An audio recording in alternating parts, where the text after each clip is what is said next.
निर्भय संत जनों के मुख से परमात्मा जी के निर्भय ज्ञान अणभय वाणी को सुनकर मनुष्य जीव को क्या लाभ प्राप्त होगा। तो कहते हैं ना, घाटम को तब बार पोती घोड़े को रंग फिरिया हो, राम कहत सम तीरिया हो, वे अंत कहाँ नहीं फिरिया हो, राम कहत सम तीरिया हो। जाति के मेड़ा वह 4 भाई और उस भाइयों में से एक घाटम चोर। उन चारों भाइयों को उनके पिता ने अंतिम समय में एक वसीयत दी, एक ज्ञान बताया।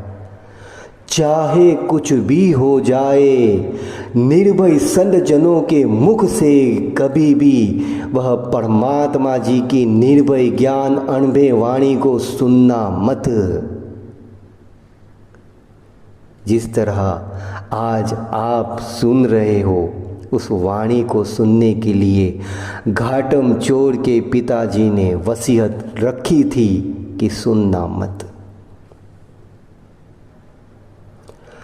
और इस वसीयत को हमेशा उनके बेटों ने माना, उसी रास्ते पे चले।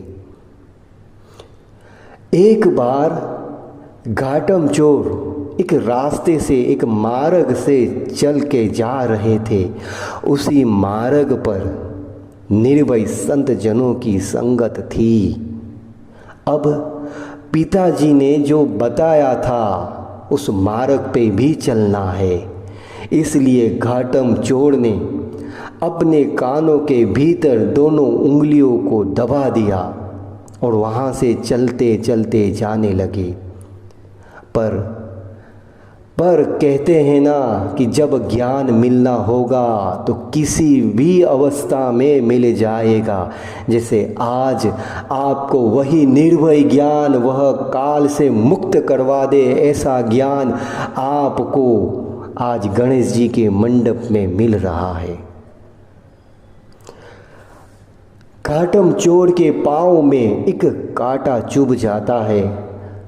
अब कांटा चुभ गया तो उसे निकालने के लिए कानों में से उंगलियां निकालनी पड़ेगी, और उंगलियां निकाली तो ज्ञान भी सुनना पड़ेगा। लेकिन दर्द सहन नहीं हो रहा था, इसलिए घाटम चोर ने अपने कानों से उंगलियां निकाल कर पेड़ों में चुभा हुआ उस कांटे को निकाला, और उसी क्षण, उसी पल उन्होंने निर्भय संत जनों के मुख से एक ज्ञान सुना, एक भेद सुना कि देवी देवताओं की छांव उनकी परछाई नहीं होती। और वहाँ से घाटम चोर दोनों कानों में फिर से उंगलियां रख कर आगे चले गए। कुछ दिनों के बाद चारों भाइयों ने वहाँ के राजा के घर पे चोरी की और वहाँ से धन निकाल कर वो ले गए। अब राजा के घर पे चोरी हुई और यह बात किसी प्रजा को पता चल गई तो राजा की बदनामी हो जाएगी। इसलिए राजा ने अपने गुप्तचरों को बुलाकर सभी से चर्चा की, और उसी गुप्तचर में एक स्त्री थी। उस स्त्री ने कहा कि यह सब चोर कहाँ रहते हैं, उनके बारे में हमें ज्ञात है, हमें पता है। अगर आप हमारी सहायता करें तो उस चोरों को पकड़ने में मैं अपना प्रयत्न करना चाहती हूँ।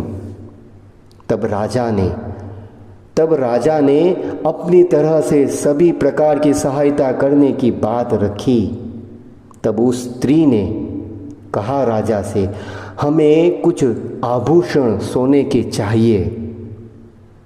और राजा ने कुछ आभूषण सोने के उस स्त्री को दिए।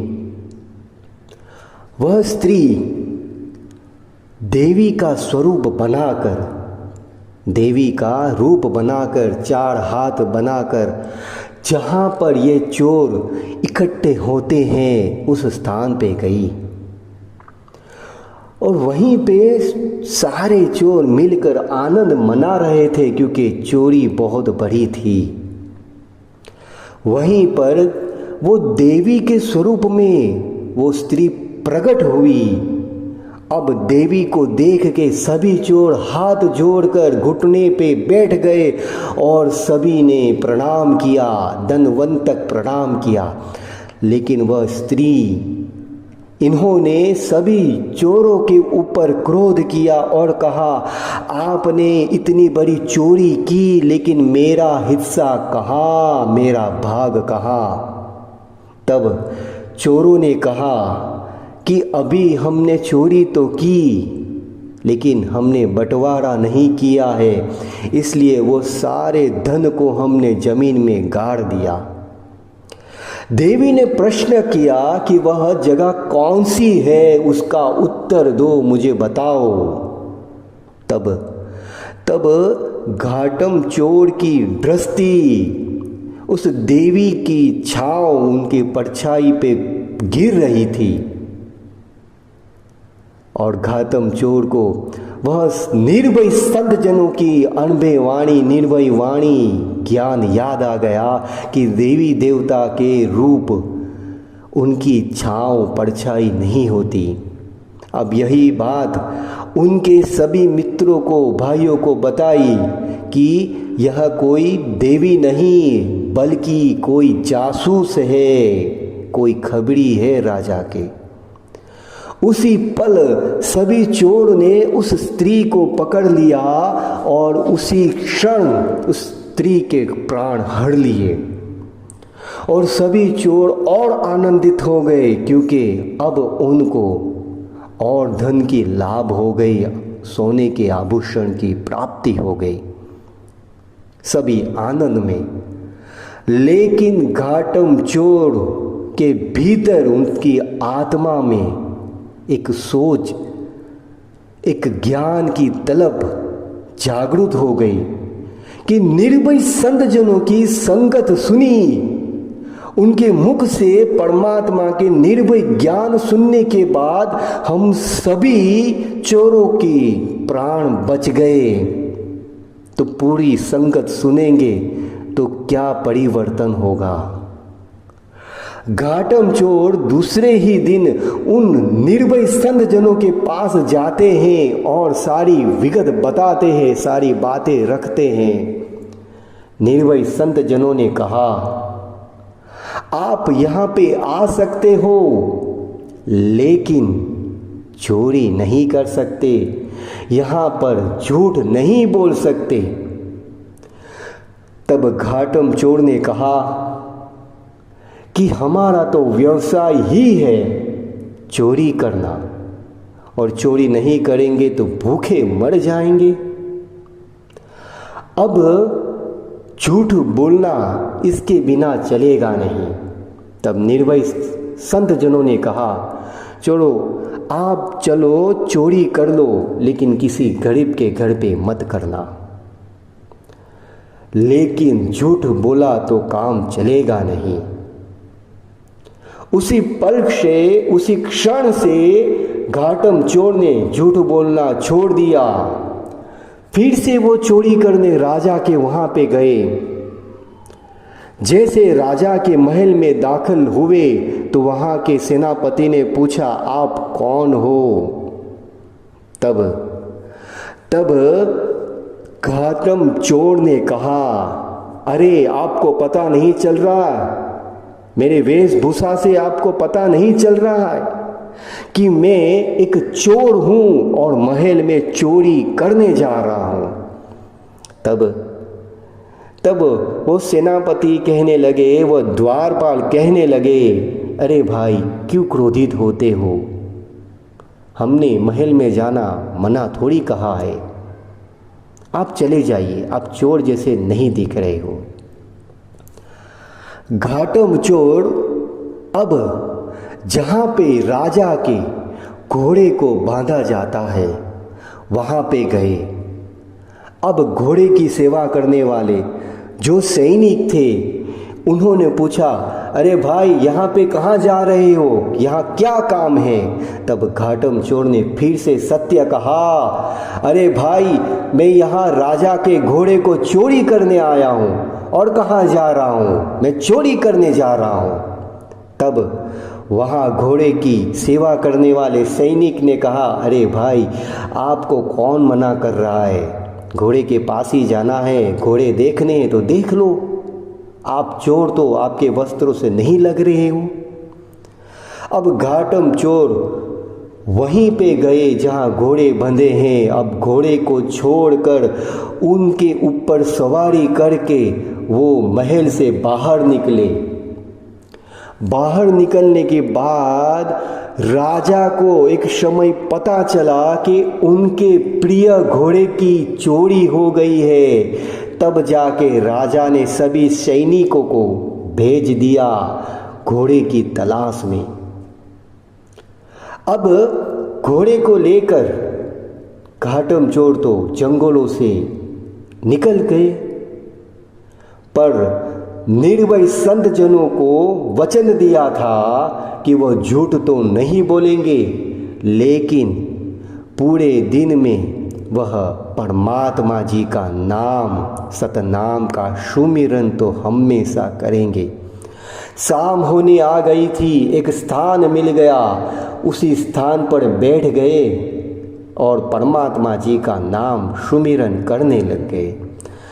अब शाम हो गई, रात हो गई, चंद्रमा खिल गया और वहीं पे राजा के सेनापति और सैनिक वहीं पे सब आ गए और वहाँ पे घाटम चोर को प्रश्न पूछा, क्या आपने यहाँ से किसी चोर को, राजा के घोड़े को ले जाते हुए देखा? तो घाटम चोर ने तुरंत कहा, वह चोर तो मैं ही तो हूँ और वो रहा वो घोड़ा जो आपके सामने बंधा हुआ है। सेनापति, सभी सैनिक हंसने लगे, मुस्कुराने लगे, कहने लगे, आप तो एक संत जैसे हो, आप तो परमात्मा जी का नाम सुमिरन कर रहे हो, आप कैसे चोर हो सकते हो? आप हमारा मजाक उड़ा रहे हो। फिर से घाटम चोर ने कहा, मैं ही वो चोर हूँ, आप हमें पहचानो।